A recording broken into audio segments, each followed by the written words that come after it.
This is week 2 of starting a worm farm with European and African night crawlers. Last week, this bin here was created by splitting one of my other bins into this one.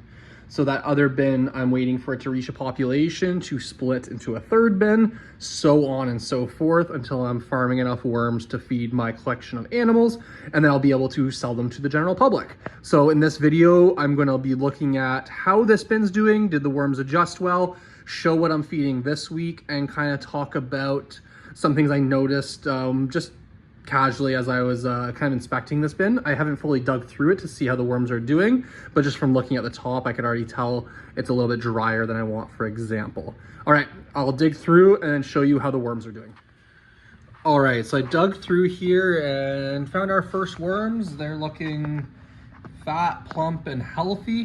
But the bigger thing I noticed is if you watched my video where I started this bin, I fed it a ton of watermelon.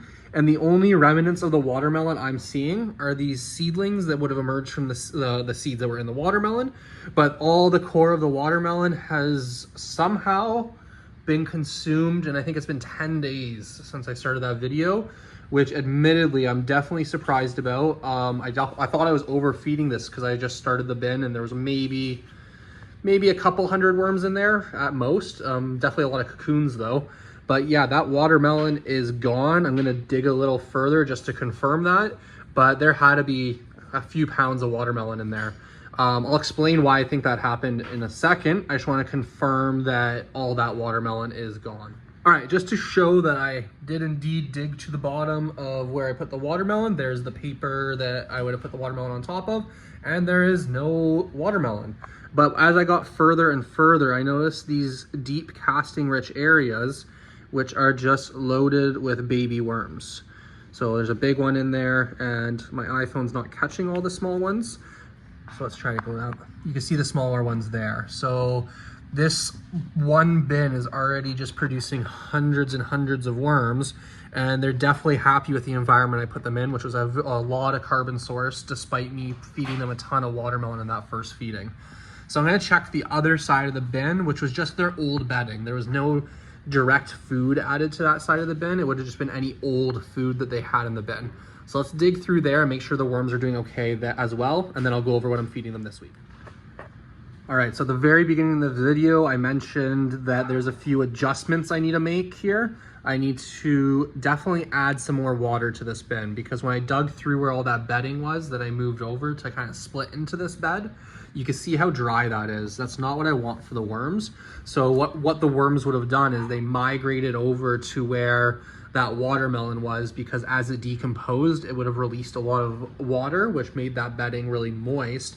And as you saw when I picked up that clump of worms, they're thriving over there, but we want them to be able to thrive in any section of the bin. And when I dig kind of through here, you could just see that it's dry, and that's not ideal for the worms.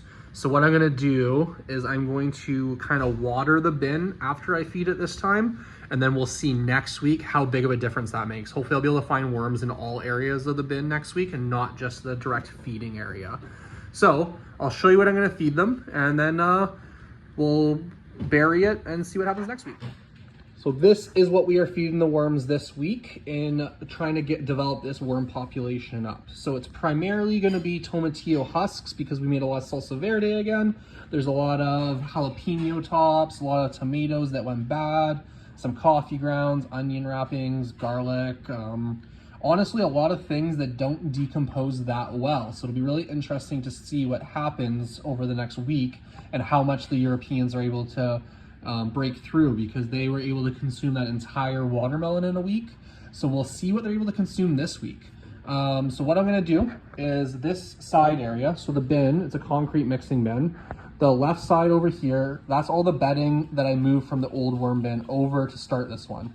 Then we fed them the watermelon in the middle here, which is now gone, but we wanna further migrate them over into this bedding. It's completely dry, we're gonna water it nicely. So what I'm gonna do is this food here, put there, and then I have a ton of carbon source just next to me. I'm gonna use that to bury the whole bin, and then I'm gonna water it. So I'll show you what it looks like when it's watered, and then we'll check in next week. to show how much food there is, just so we can compare how much is left next week. It is a pretty big pile there.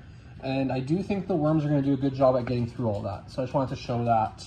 All right, I'll show you what it looks like when I bury it and it's all watered, and the difference in what I'm looking for the bedding as I start to breed these worms. All right, I have added water and added more carbon source, paper, newspaper, etc. And this is about the moisture level I want to be seeing. So this was the side that was really dry before the old bedding. So I just added some more moisture. And then on where I just made that feeding over here, you can see some of the husks through the paper. We don't want too wet, because as it breaks down, like we saw with the watermelon, it does add moisture. But even with that moisture from the watermelon, I still wanted a little bit more, so I added a little bit there. And then in the middle where that watermelon was, we added some moisture there as well, just to encourage the worm population and the breeding. So the goal is from where that original old bedding was, we had them migrate to the middle here, and then if this feeding is good, they'll migrate there, and then all throughout they should be breeding and laying cocoons. And then we want to make sure that the environment is good through adding moisture and maintaining good temperatures. So in about a week, maybe a little bit longer, I will do an update video to show how many worms we have.